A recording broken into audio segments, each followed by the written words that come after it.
Welcome to West Fox, and today we have an exciting episode that we have talked about, and we are excited to share it with you. Our dad finally has seen The Last Jedi. We've been saving it, and we are going to get his fresh off viewing opinions. I am pleased to have you both here today. You guys are fresh off of watching The Last Jedi.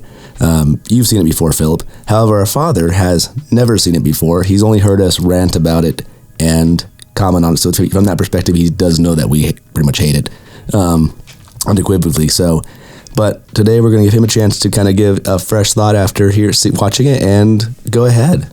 Well, thank you first for inviting me here today on your podcast. I guess that's a podcast. YouTube video. My apologies. Proud to be here. Boomer.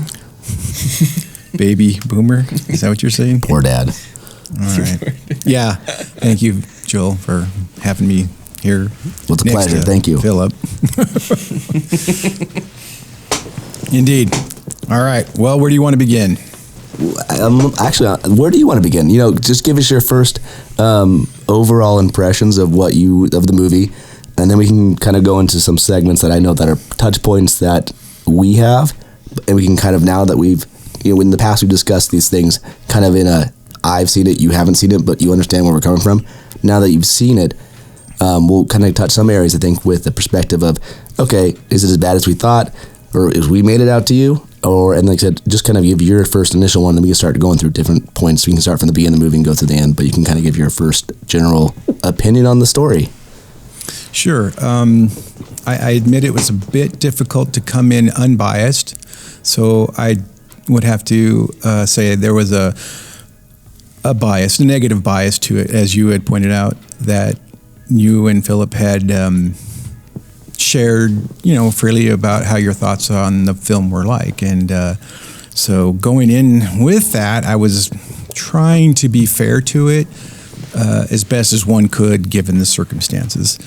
And I think near the end of it, we had paused, as we had paused multiple times through the film. You end up having to make comments. And at one stage, I had made a comment to Philip and during one of those pauses, and he said I should write that down. And I think that thought was, this just wasn't Star Wars. Will you elaborate on that?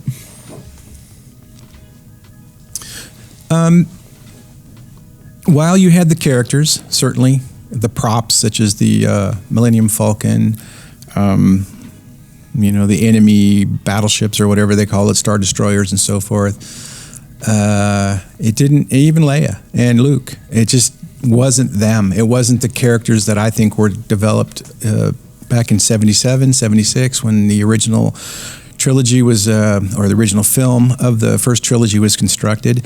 And it left me feeling actually sort of empty, knowing who and what I think what was brought to the screen back in 77, and even through the subsequent 2 and 3 movies that were made. It just felt, look, what was the second film produced? It was what was the title of that one? Of the prequels, or are you talking the original trilogy? The original first 3 movies. That would be, so it was the New Hope. Originally was Star Wars, then it kind of got renamed to Star Wars New Hope, and then you had this Empire Strikes Back. Oh, okay. So, the Empire Strikes Back had that dark time, right? The Empire, was as the title indicates, the Empire struck back. It was a downtime for the rebellion. And the heroes end up in the end of the story in a pretty weak place. Luke is near dead. Han has been, frozen, carbide taken away, and their backs are against the wall kind of in the story at that point. Correct. But at the end, you didn't feel left with the sense that there's no hope. And not to use their title, and even in this film, I kind of recognized that they were using this terminology maybe too much. But the idea of having hope is important, I think, and in this story, to me, despite their attempts to make it upbeat at the end, it still didn't feel that way. Like I said, it left me wanting, and in the sense of well, maybe that's even the incorrect way to say it. Not wanting as much as it just wasn't Star Wars. It wasn't Star Wars at all, despite all the trappings that it was supposed to be Star Wars. I think in general, your sentiment is pretty mirrored with people that dislike the film, with the characters not really being the characters, with what they're handled. Even mirrored by the actors themselves that played the characters from the old, from the original trilogy, saying they didn't agree with the choices made. Mark Hamill, Carrie Fisher, et al. And I think I definitely agree with. I remember when I walked out of the theater, back 2 years ago, and I definitely felt that same kind of like empty feeling. I think is a good word choice, because you definitely do kind of go, huh? What did I just watch? You're like, nothing really for me progressed in the story. It was a very, if anything, it was a step back, but not in the step back like you referenced The Empire Strikes Back. But it was, they were pushing forward in the movie, but then they got, defeated essentially mostly. And this movie just kind of feels like a paddling adventure, this kind of like, and then nothing really interesting happens in the story. And I think that's where we can kind of start off at the beginning. I think the openings, I know, like I said, we'll put some topics that we know are kind of hot topics for both me and Philip, or Philip myself, involving, the opening battle is silly. You had that silly comedy element that doesn't really fit in Star Wars. Agreed.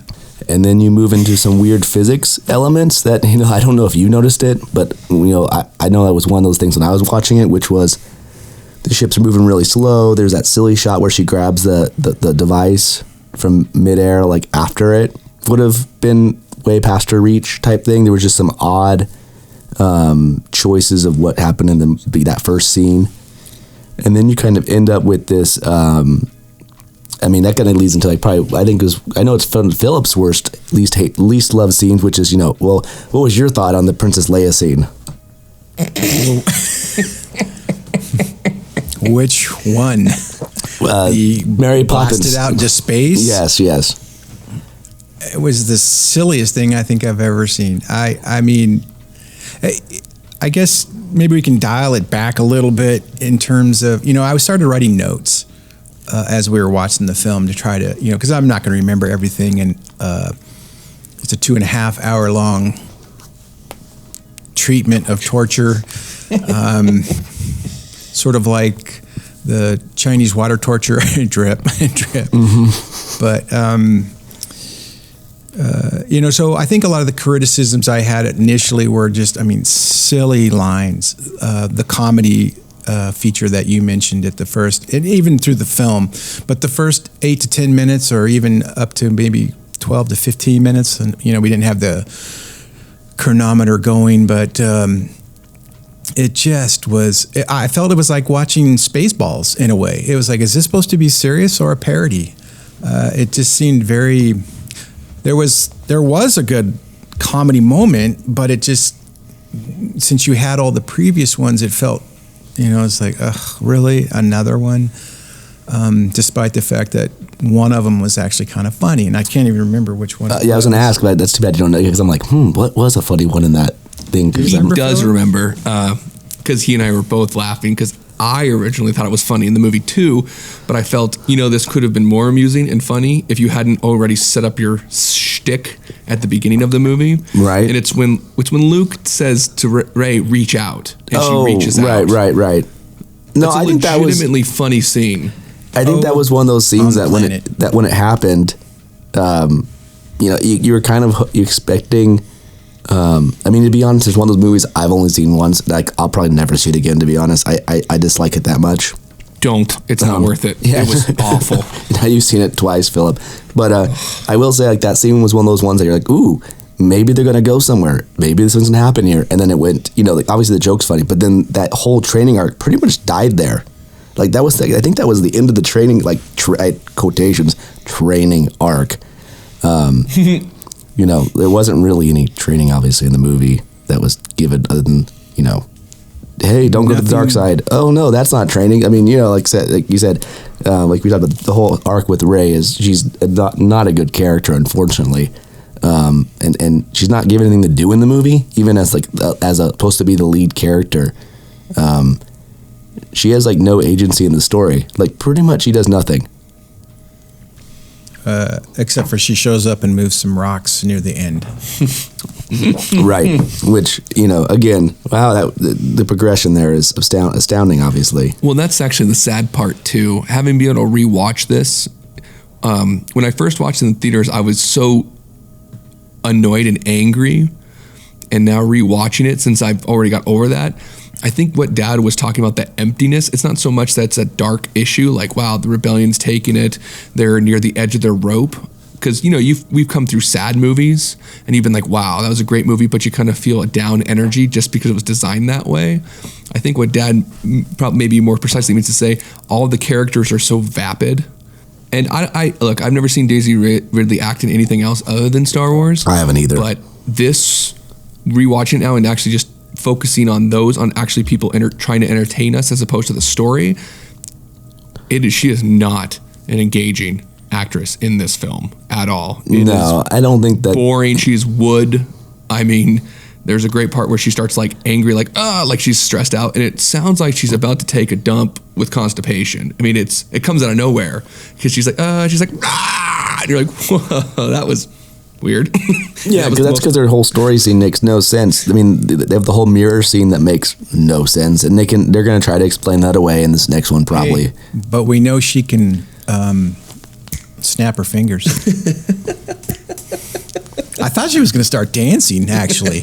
When did she snap her fingers? Was that a thing? In the mirror scene. At the mirror scene. Oh, got it. Then that would push it into one of the most other cringiest scenes ever made in cinema. Spider-Man dancing. You could put those together. They started dancing. Hey, well, yeah. Yeah, keep going.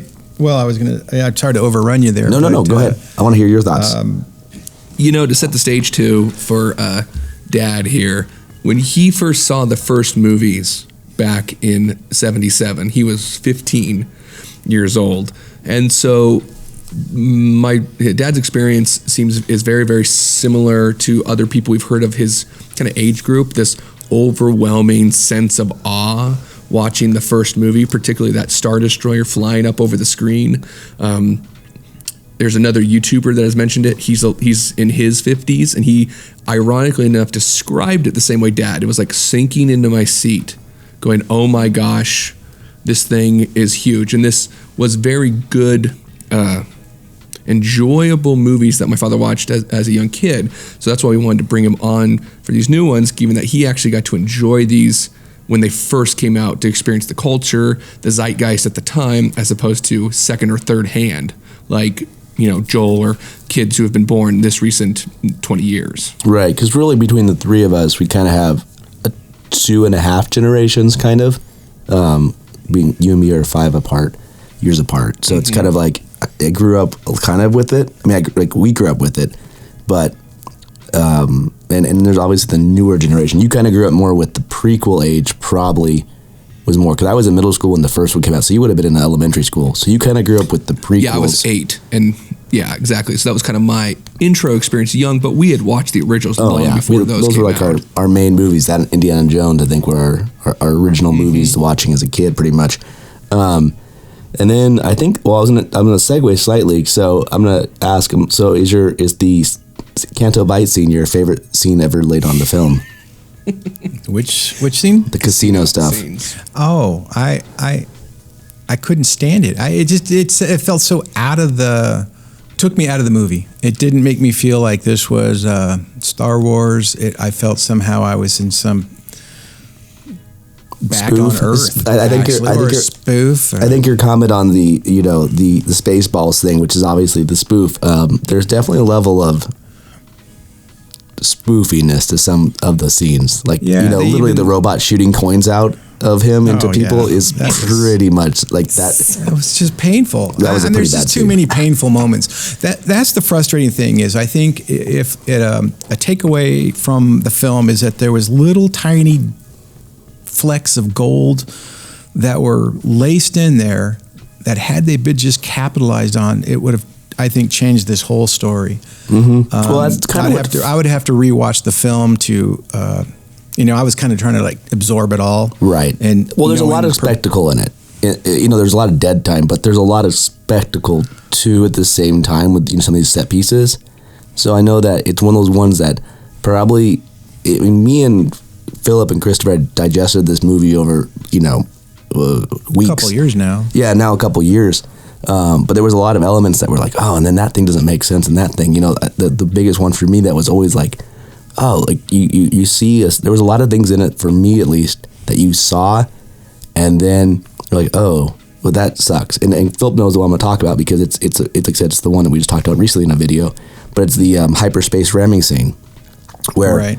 Why didn't they do that earlier? Right. It's one of those things that you're like, oh, this is the shot itself is spectacular, but... Except for how did it take out so many ships?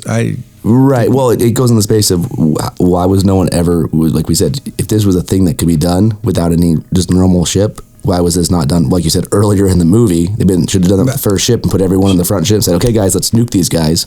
Right. And then it just, in canon, is kind of the one that we talk about where, well, why weren't people doing this for the last 1,000 years? And this is the first time anybody was desperate enough to be like, yeah, we'll just ram them with our extra ship. And that's kind of how I feel with a lot of the scenes in the movie is they try to answer something, or they just put something there because it's convenient for the story at the moment, but it doesn't take into account the overall larger story. Like killing Snoke in the movie, you probably weren't expecting that, other than, well, you might have known that actually. Did you know that? Unfortunately, I had seen or heard, another YouTube video that did depict that, as a spoiler. So I was aware of that, but I'd kind of forgotten about it. It didn't catch me by surprise, but it didn't. I kind of knew in the back of my mind that was going to happen. Right, and then the story, you're probably like, oh, that's weird. And now that you know, you probably know some of their stuff coming out for the movie coming out here in a week, like Palpatine coming back now because they killed him off. Rumors. No, that's not even rumors. That's not a rumor. And he's in the trailer. That's not a rumor anymore. Yeah, literally, there's in the trailer. Yeah, they leaked it. They have a whole trailer that they let out that literally has Kylo meeting Palpatine, and Palpatine saying, like, literally saying, "Oh, those voices in your head throughout your life have all been me." I'm not kidding. Literally. Well, I don't know about what's coming, but I guess as a takeaway for me, the story was uninteresting because I didn't know any of the characters. It became apparent that scene after scene started being just rehashed versions of scenes you saw from the first, second, and third films. And maybe once is okay, because you can say, hey, that's kind of fun. You might loop, it's kind of nice when a story can kind of loop back around in some way. Mm-hmm. But that wasn't the case here. It was just, okay, we're on a different planet, but we're going to basically shoot the same scene. And it started to feel... You're speaking about the end of the movie in that case where they're on the salt planet versus the ice planet. It usually looks the same, yeah. Totally the same idea. It's like... And we've seen that with these directors, but I can forgive actually the acting because I don't think a lot of the acting is, as Philip had pointed out, nothing against Daisy, but it just didn't feel like it. Almost actually the most compelling character really was for me anyway was Finn, but they made him comic relief, which was insulting. But and that's definitely a topic that we definitely agree with. We're going to do some stuff in the future about that. Is that he's the most underutilized? Yeah, he was. Come on, he was as we had to kind of remember in the first film we were introduced to that character. He was the elite, right? He was one of the elite stormtroopers. Kind of. That's where we'll talk about that. Like, the weirdness with him as a character, in the sense of like. From a meta perspective, in the sense of like standing back and watching, like talking from like an audience, not in it. They reference him as, I'm a janitor, but then he's part of the elite force in the first movie. Right. And we never understood, like me and Phil were talking about that just a couple of days ago, that we're like, wait, how is he elite, a fighter, and a janitor? Like that doesn't make sense. And if these are clones, which we've been, he's not a clone. He's not a clone. So, okay.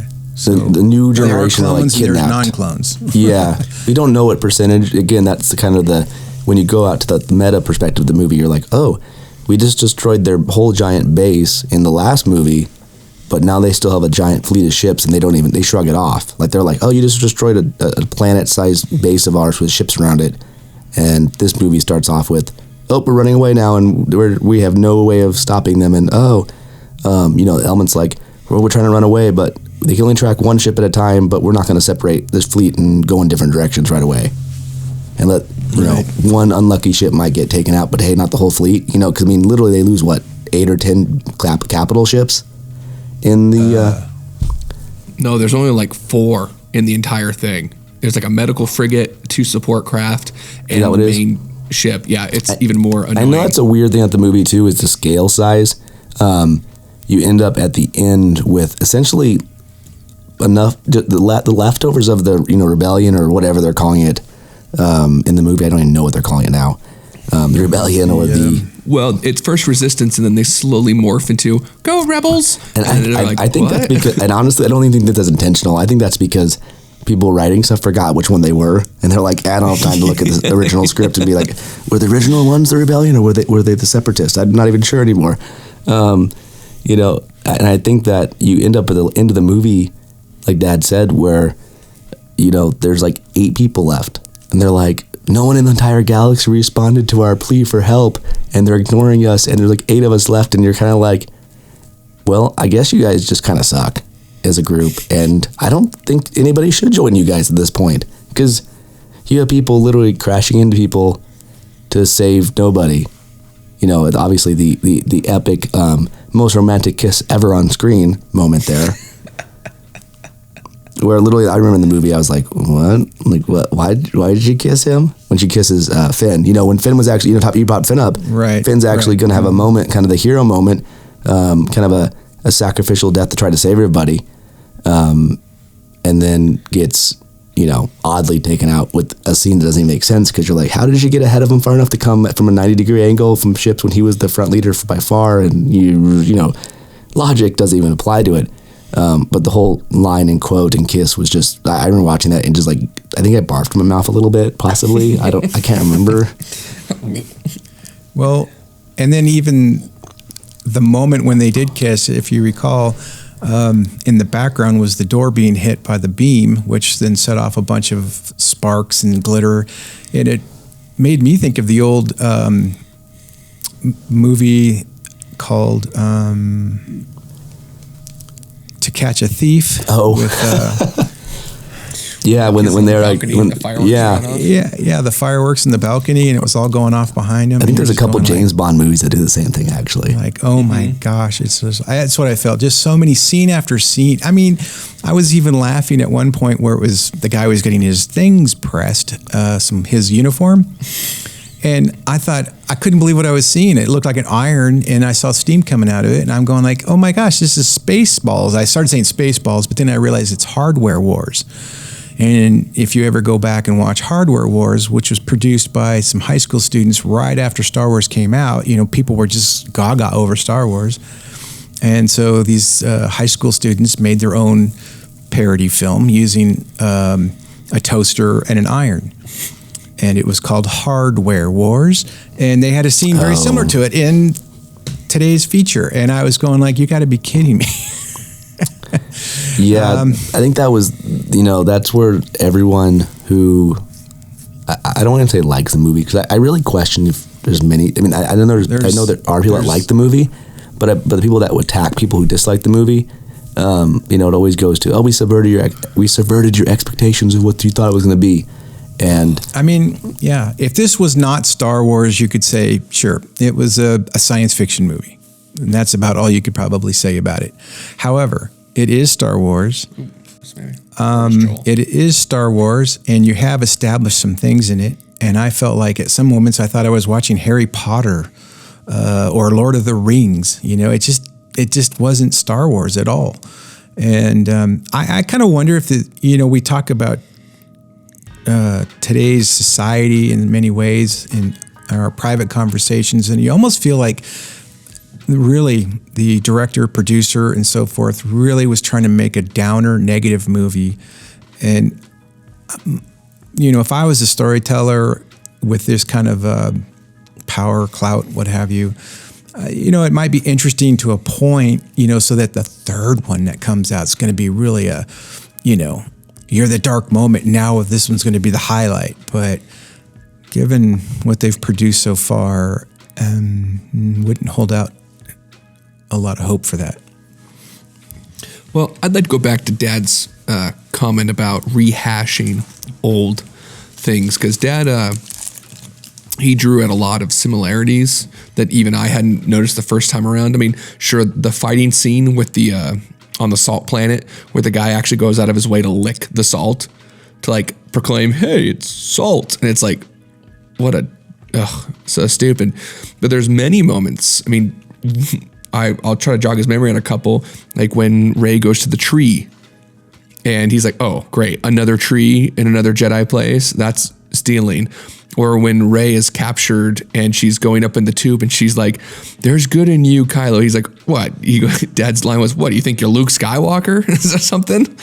It's true. It's all of it, all the scenes that are just kind of loosely stranded together are all bit scenes that was stolen from other Star Wars, and they put it together in the hopes it look like Star Wars and feel like Star Wars.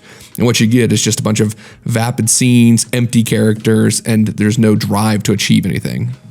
Yeah, I mean, that, in a lot of ways, that definitely sums up a lot of the issues with the movie for sure. Like I said, it's one of those movies that the list of things wrong with it for me is innumerable.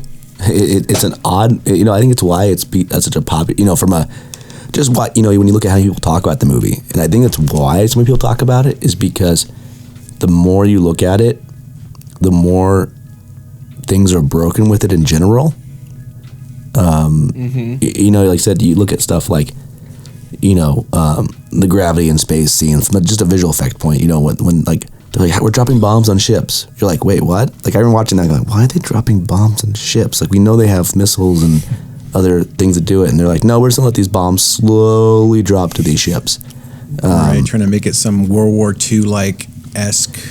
So in the effects space, there's like shots where the actual blaster fire from the ships that are following the Rebel Alliance is like curving. Is it still in the, actually, question, is that still happening in the movie? Because I was almost wondering, I'm like, do they change stuff? Because sometimes, you see a movie in theaters and they'll change stuff in post after the movie comes out. And did they still curve? Yeah. I asked Philip, I said, what are you watching? Spanish galleons fighting against, British galleons? Yeah, like, that's a weird choice, because you're like, it's not that's not space works. Like we know that in all sci-fi, the rules of space have there's variations. Like, obviously in real life, there's no sound in space. And the way ships would fly is not quite the dogfighter style. Like, really, most space in sci-fi works like air, but with no gravity, essentially. Like, when you turn, your ship kind of changes direction based upon the turn, right? Which I don't think has how it would work in things without having like thrusters in every direction to push you different ways, right? But you get these weird things where like, oh, now these blasters, rotate down and stuff. You get the weird scene with, like I said, with flying Leia. It's like I said, one of the worst scenes. Like I said, for me too. Where like I remember watching that, I was like, I like cringed in my seat. I was just like, and I know that scientifically, like, you can survive a little bit in space. Like you have to get it's not you don't get much time out of space. 1,000th of a second? No, it's more than that. I think it takes you about 20 seconds to die. No, bad science. What did you learn from Miss Frizzle with Arnold? No, for real. I think you won't die. Like, you don't instantly die in space. Okay, like, we'll have to fact check that. But you just have these like weird physics scenes, and things that are odd. Like, you have Akbar gets killed kind of almost off screen, and you're like, oh, why would you kill a original trilogy character? Granted, he didn't have a lot of screen time in the original trilogy, but he's obviously a well-known character. You know, He's got the famous line. Yeah, it's repeated by everybody. Yeah, you're like, what are some of the most famous lines from Star Wars? You know, it's a trap. I'm your father. It's a trap, and may the force be with you. You know, so it's weird they would just like, oh, I'm gonna kill you. It's weird they brought in, you know, Holdo as a character to outrank him, even though he's been part of the Alliance for now, 40 years? And then, okay, so Philip, you watched this scene with them. I don't know if you recorded it. I don't know if you put it on your phone. The Luke drinking blue milk. It was bad enough, but then when the creatures going like, it sounded almost like they were liking it. And then one of them looks over at the girl and saying, come and join us. I mean, it was like, what the heck? Like I said, it's rare in cinema, I think, that you can have a movie that has so many questionable scenes that you're like, what? I honestly, I felt sorry for the actors, actually, as I was watching this film, because I'm going like, I mean, sure, they're getting paid. They're getting paid big bucks. But, you know, this can be a career destroyer for these people if that's really what their goal is to become lifelong actors. You know, because everybody's going to remember them for that scene. I mean, there are many actors who did bad movies, which that killed their careers. And I could see this doing that to some of these people, unfortunately. Yeah, I have a feeling based upon, stepping away from the movie itself, but watching what's happening currently, that a few of the actors, I think, are going to dish a lot of dirt once they're kind of free of the Disney press tour. And I think a lot of stories are going to come out. And I think a lot of the actors are going to separate themselves as much as possible. I mean, I think there was a recent conference when they were asking the actors, like, oh, would you want to come back for another movie? And they're like, no. Like, straight up, they're just like, no, we're not interested. And I think that unless they have some, NDA that really would screw them over as a professional, like, legally, I wouldn't be surprised if people, especially like Mark Hamill and, Anthony Daniels for C-3PO and characters like that, they're kind of there for a lot of it and are established enough that they're like, we don't care at this point, but we'll tell you the truth. I think you're going to have a lot of interesting stories come out of this movie. Yeah, I guess I felt insulted really overall by this film. As far as a fan, it was not a Star Wars feeling movie. It was not compelling. It wasn't interesting. It was actually 2.5 hours. It was rather painful, actually. Maybe a little longer. It made it feel because of the breaks that we took as we had our heckling and commenting on, scene after scene and comment or, line and line in the movie. But it was disappointing to be clear. And there were some funny moments, and there were some, like I said, little flecks that could have maybe turned into something interesting, but they were never capitalized on. Well, Dad has a pretty good list here, so we've touched on a couple of them, but I'll have him start going through them. Yes, let's so do he that. can really expound on a couple of these. So we'll just go piece by piece. So the first note you made was sonic boom in space. Really? So would you like to comment on that real briefly? I think I actually wiggled in the chair. I'm going like, what? What the heck is this? It was like, look, we're all into science fiction. We like science fiction, and we're willing to, for fun of a story, suspend our level of disbelief to a point. But, people floating through space and in a Mary Poppins way, and sounds that you're hearing from the atmosphere or high out in space, on a planet didn't make much sense. It was not necessary. And I think that, what it feels like a lot of times with the things they did? It was like the cheap, quick way out. Instead of really thinking just even 10 minutes for something a little more clever. Doesn't have to be, genius level clever. Just a little more clever would be so nice. And they just chose to go the easy way. They were water down the easy path. Good. So then that kind of dovetails with the war tactics you had commented on at the beginning. Did I have war tactics? War tactic, yeah. You would think by now they would have learned something, right? I mean, we had World War I, we had World War II. Engagement of warfare changed in every as tools change and as we learn, tactics change. Why don't these people learn? They're static. There's no dynamic.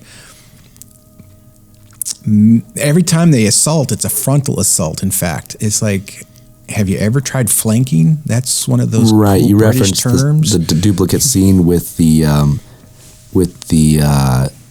duplicate, the Hoth planet. Yeah, and the Salt and you're planet. like, oh, you're doing trenches, like, because that was super effective. Like, even just like looking from our level technology, you're like, giant robots the size of buses, bigger than buses, 10 times the size of a bus, skyscrapers. Yeah, against your hand arms, you're like, why are you even wasting your time out there? Like, it wasn't like they were before, where they're like, oh yeah, we got some like towers and stuff. They're like, oh no, we're using blasters against things. We just know you're jokingly ineffective, especially when you see the firepower, when they shoot the blasters at the hologram version of Luke.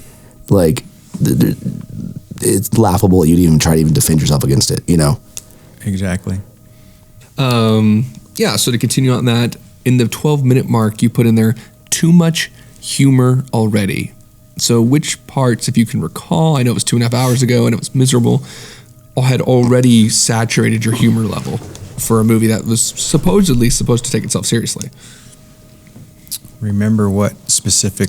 that would have been either the mama joke or the, oh, I can't hear you over the static on the phone. Well... I don't remember the specifics. There was the cutesy things with the little round robot. I don't know. I mean, it's like I said, individually, maybe one of those or two of them were kind of okay, but they just kept them rolling, and it just took away from in my mind, it took away from the brevity of the moment and what was happening that you were involved. I mean, if this was supposed to be this cringing space battle where everything is hanging, the galaxy is on a thread here, and if these guys don't succeed, all is lost. And then they're going to throw in comedy moments. It took you away from the moment in terms of what was really supposed to be happening. Mm-hmm. Yeah, I think the trend in current movies where they don't allow a scene to breathe. They'll have a scene where they're like, oh, there's some stoic level or something that has some emotional weight to it, and they're like, oh, it's in 15 seconds. Just need a fart joke. We need a fart joke. Because we've had 15 seconds of no music and some emotional depth to it. Did you guys feel like, who are these people? I mean, they kind of even question it like, hey, who's your parents? And it's like, yeah, okay, we don't know who her parents are. But there's no sense of like, are they searching for their parents? Are they trying to understand where they fit into the universe?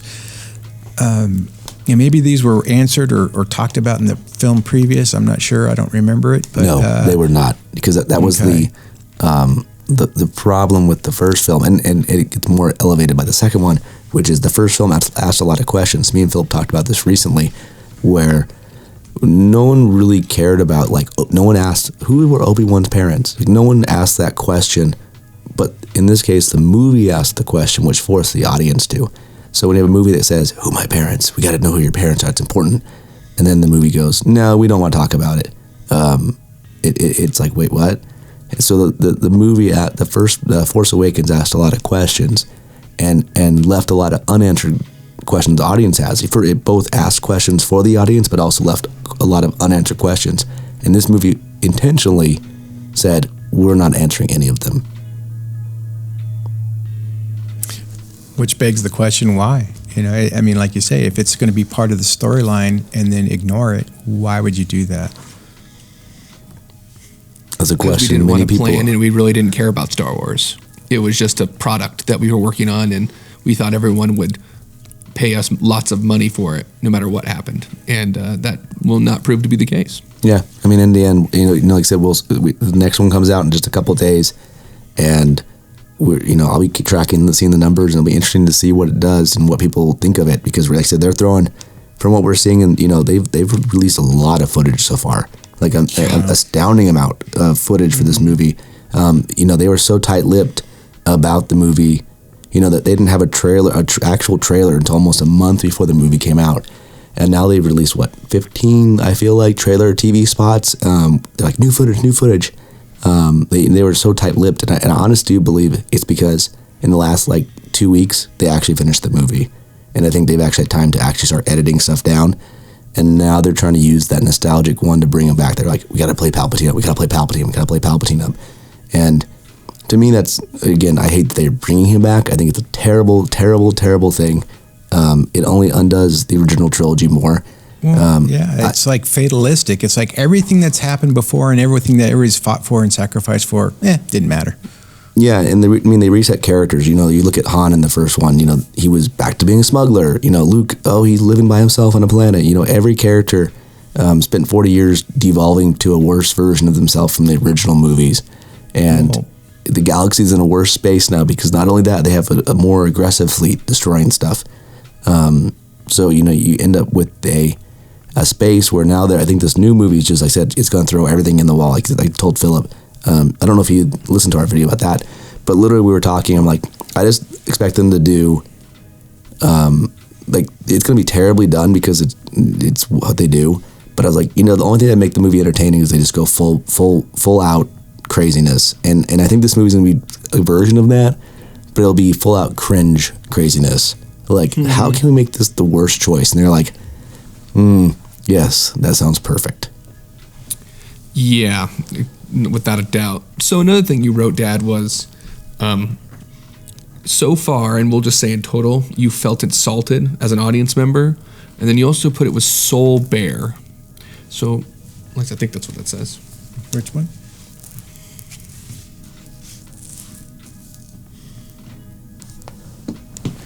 I mean, my guess is that you mean it has no soul. It's completely it's soulless. But so you said you felt insulted as an audience member and that it was soulless. So can you kind of recount as to why you may have felt that way throughout, just as general themes? Sure. I think it was what we've already talked about, more or less. It's just the emptiness of the characters. I didn't understand any of their motivation. And admittedly, I know this is building on the previous film, and which it's been so long since I've seen that one, I don't even remember it. I couldn't even remember how it ended. It's how little it stuck in my mind because it just was not fascinating. It wasn't exciting. So I found it very boring. But soul sucking, I guess that would be a way to look at it or describe it. I almost want to say fatalistic again. It just didn't seem to capture any sense of imagination and excitement of meeting and overcoming something in your life and being better. And while there were certain elements of the film I didn't think were necessarily bad. I mean, we don't always have to put Luke on the pedestal. I like what he said to Rey there in his little encampment there, where he was talking about some of the failures of the Jedi Order before him. And I thought, those are some honest things that I think were kind of interesting that he talked about. And I thought that was not bad. But it doesn't mean, and that Luke, realizes he's not this super Jedi, that maybe the galaxy thinks he is. And while I think that is sort of humble and was sort of actually kind of interesting, but it doesn't mean you give up. And the way they wrote it and the way they portrayed it, that is what you get. And it just felt, it's kind of like, well, if everybody gives up, why bother learning about the story? Because that's usually what we like about stories. It's overcoming a challenge and being better or embettering ourselves in a positive way. And look at Luke's father. I mean, he was a bad dude, but ultimately he turned different at the end. It was at the end, but he became a better person. And that sounds a little PC, I guess, but the reality is we can kind of all relate to that, or at least most of us can. Yeah, I just got to pop in back at the end, but it sounds you kind of dovetailed into that last question I had for you, which is you'd made the comment that Luke's "it's time to die" flies in the face of his character, particularly in A New Hope.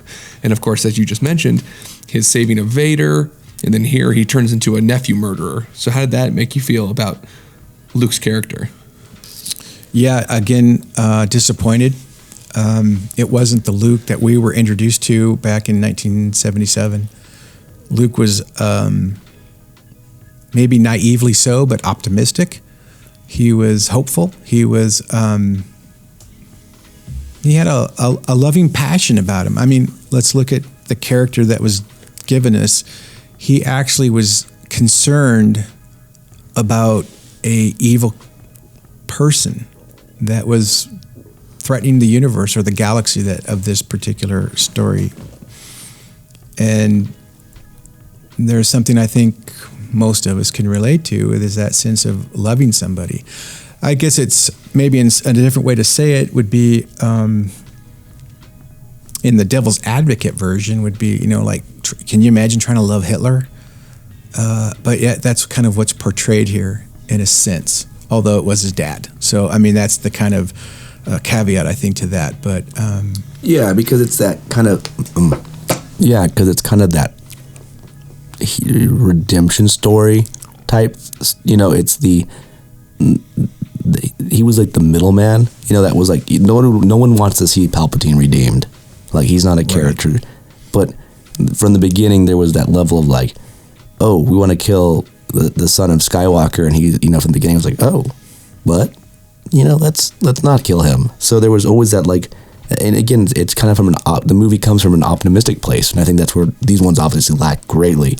It was the optimism of, can you redeem your father? You know, someone who's gone down the path. And I think that's kind of the optimistic thing. You know, it's, again, storytelling is about, you know, a story, and sometimes it's not always about realism or going, oh yeah, this guy's probably killed like 1 billion people or been involved in that many deaths. But it's about, like I said, the redemption. And in the end, he dies. I mean, that was, you know, there's a level 2 where that's where that movie, this, you know, from the storytelling perspective, it wasn't like he came back and was like, oh, hello everyone, I'm glad to be back, guys. His redemption was his death as well. Right. Yes. And that's why I take massive issues with the Rey and Luke interaction in this movie. As Dad just so well described, he was a man who was willing to risk his life to turn the equivalent of a Hitler because he was his father. And we get the sense that that bond was important to him, but also that's why Yoda and Obi-Wan didn't tell him that that was his father, probably in fear that he may feel that familial connection and not do what needs to be done, defeating him, taking his life. Mm-hmm. And it's strange because now you have the Last Jedi, this is his best friend's son, his sister's son, and he is willing to send him off to the wolves to say, no, he's irredeemable now.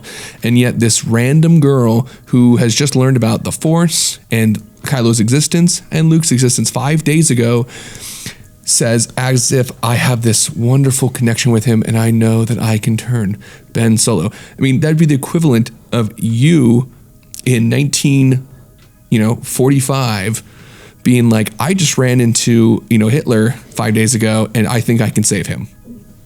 You would have zero connection to this person and connection. And that's why it makes absolutely no sense that she would be so, oh, I can do it just like you did. We're talking about Luke being the son of Darth Vader, not the random stranger of Darth Vader. Right, and that's where they, just narratively they struggled with. They brought her in, and she became like the leader of the group in Zero Time Flat, right? Like all of a sudden she was like, oh, Han's best friend, and everyone's best friend all of a sudden. I mean, literally this first movie where Leia hugs her and doesn't even hug Chewie or say hi to him. People, there was things that you're just like. Again, that's the kind of why people call these movies kind of fan fiction in a lot of ways, is because it's definitely that insert character here being me, and you're like, oh, I want Leia to hug me. Oh, I want to hang out with Han Solo. I want to fly to Millennium Falcon. I'm going to be the best ever. Yeah, she's an overpowered character and a Mary Sue, but in the sense of why she is, it comes from both, the current politics of the world, but also from the desire, I think, of the writer of the movie to be like, I want to put myself in her shoes. And they're just like, oh, it's a girl. And irrelevant if, if it's a girl or a guy.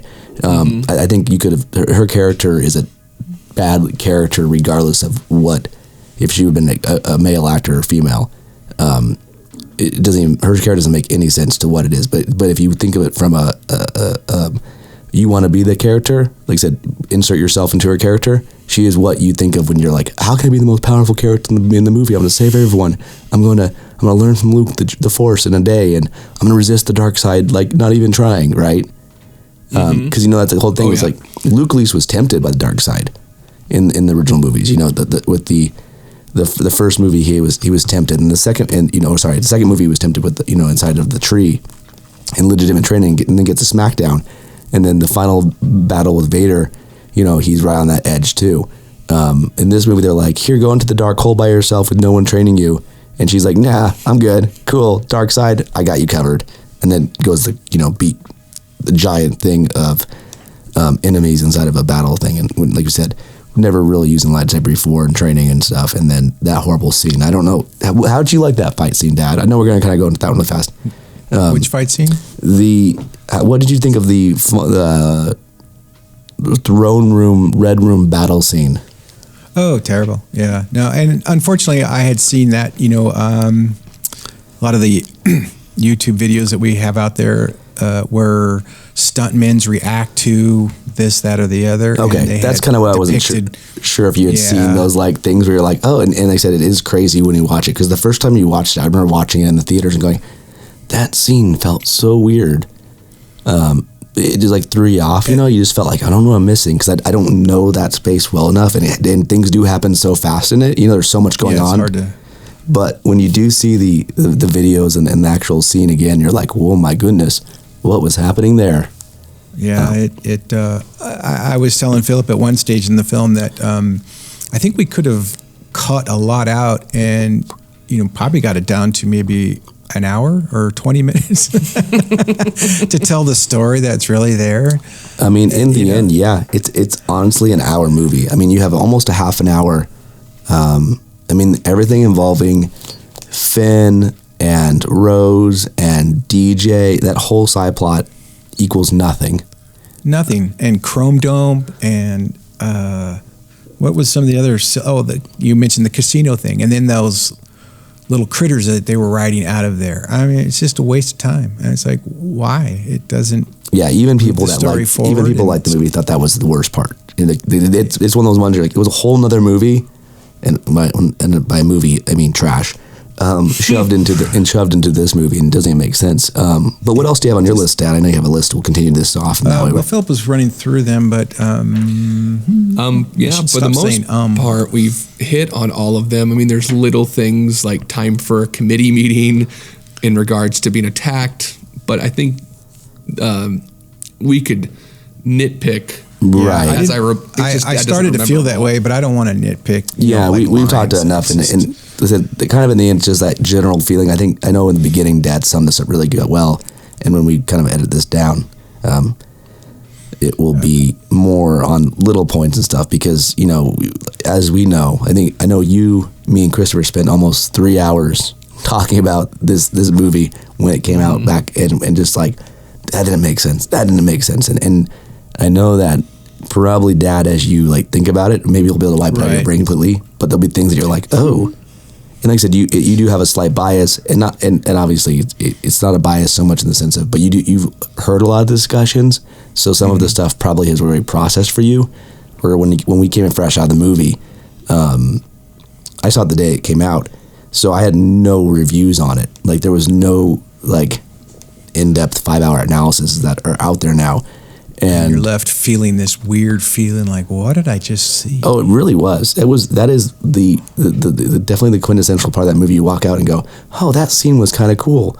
Oh, that was, but then you're like, oh, but it was also terrible. Of the couple things, like kind of like the one Phil talked about, and I agreed with them. I think that's why people were excited about the movie before it came out. With the idea of like the gray Jedi, or the idea like the Luke was like, oh man, the Jedi kind of messed up and things need to be better done. But they didn't really use that as a storyline. That was just a way to like, oh, we need to burn the tree with the Jedi books. Oh, but don't worry, Rey secretly has them in the Millennium Falcon. Again, adding to her character as somehow ending up with every single prop from the original movies. Again, from that fan, if you look at her from a fan character, you know, an NPC, like literally not NPC. What's the term in video games? The player character. She's a player character. Yeah, non-playable character at the NPCs. No. But yeah, she's you're the character. Character. She's the playable character, and you know that's why look at what she's got. She has Luke's lightsaber. She's gonna sound like she's gonna have both lightsabers in this one, because she has another lightsaber now. She has all the Jedi lightsaber. She has the Jedi, all the Jedi knowledge. Luke's X-wing, the Millennium Falcon she owns. She kind of owns Chewie, kind of. Yeah. She just drags him along. Seriously, she really does own him. She just drags him along. But you look at everything from the original movies, and she also speaks Wookiee. How useful. Right, because, you know, on the desert planet with no teaching and education system, she somehow learned Wookiee on a planet that has no Wookiees. Because, you know, being in America, I learned Mandarin and Japanese and other language, and we're on the same planet. I can only imagine what languages I would learn if I could talk to races across the galaxy that I can't talk to. You're being cynical, aren't you? I know. Is that sarcasm I hear in your voice? You know, there's like I said, as a player character, you're sort of going, oh, all she's doing is collecting all the memorabilia. You're like, when she gets back, she'll be like, you're like one of those headhunters. You know, like she's really like one of those characters from, like, I think a couple comic books do it and other character sci-fi does it. But there's always that like collector race, right? And they always go to planets and they collect little pieces. Mm-hmm. You mean like salvage? Yeah, but more like it's like a floating space museum. It's in like every they're always comic. looking for the nice stuff, the iconic. It's not like they're just taking scrap. It's like, they'll like steal. They're like sword. Yeah, like a lot of them will come to Earth and they're like, not really archaeologists, but like they're like a floating museum. They're like, oh, I went to Earth, so I stole the Mona Lisa and the Eiffel Tower type thing. Mm-hmm. And so they're just like, oh, here's the museum of these two Earth artifacts. And I feel like that's kind of how our characters ended up. They're just like, what other thing from the original trilogy does she not own? You're like, because the kind of rumors are like, the X-Wing, both lightsabers, both Leia's and Luke's lightsaber. You know, she just have a wall of like, these are the things I collected in like 1 year of time hanging out with this weird group that I ran into one day. That like de facto made me their leader for no reason. And I don't really understand, but you know. Right. I just from a business standpoint, I can't imagine how these executives are looking at this and saying this is a winner. I mean, just from that standpoint alone. So it does, you know, it makes you wonder. It's like, what are they thinking? Yeah, I think that's why for me the biggest sinking feeling at this point is you look at what could have been and what wasn't. I think that's for me is like the biggest sad thing. Is you're like, okay, I still have the original movies. I will always love those. You can't take away, even though they're like kind of retconning stuff. I'm like, they're so separated by like a whole different company and different directors that you're like, okay, these live in their little crystal bubble and you can't hurt them for me. But what makes you bums me out is you had still at the time of the start of the movies, all the actors were still alive and they could have done stuff together and really done something good. You know, you brought up a good point a couple of days ago when we were talking about, you know, just because they were older didn't mean they couldn't have been something like the Red movie, you know, retired and extremely dangerous type feel. Mm-hmm. I think that was a great comparison of like, okay, what are these characters like? I mean, look at Yoda. He was 900 years old and still kicking butt. And these characters are not nearly that old. So what if it, you know, there's so many opportunities to do cool things. And now you're like, well, we had a mediocre movie, a terrible movie, and, you know, most likely we're going to end with I would say probably terrible / unsatisfying movie. Yeah. I mean, it's been a while since I saw Rogue One, and I understand that some people feel that's not Star Wars canon.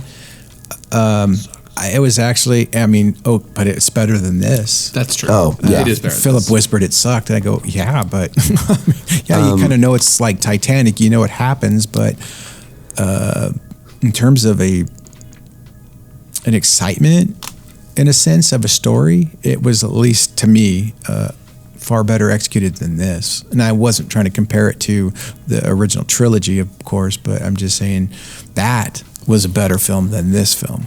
Yeah, I agree. I think that's just because it was one movie. I definitely think it was the best executed, the most consistent with the canon. And it didn't really push anything. You know, they weren't trying to be weird about it. I think the weakest part is the lead actress in there was, I think, a poor casting choice. She just wasn't very charismatic. Even like in a like they're trying to play her off as like, oh, she's the Han Solo of this movie, and you're like, no. It doesn't make sense unless you want to kill people from afar. But when you start getting hand-to-hand combat with sticks with stormtroopers, well, I don't think that's what I was saying, but I was meaning more like the personality type.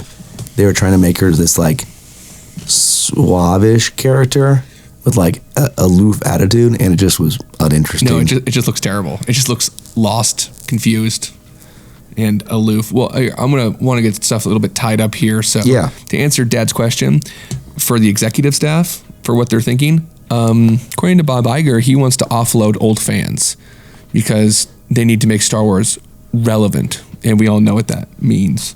So that's their executive mindset, is to get rid of those fans who care about stories and character build-up. Yeah, exactly. And then develop what's going to end up being a smaller group of fans. So that answers that. But so just well, I think he thinks there's going to be a larger group. I don't think the goal is to make a smaller group of fans. I agree, but that's what's going to happen. Oh yeah, no, it's it's not the fans that they've had. They've had the fans that were big buyers and dedicated and multi-time watchers, and they're going to end up with just milquetoast fans. They're always the old guard type feel. Guys that like us who always will love the original, but.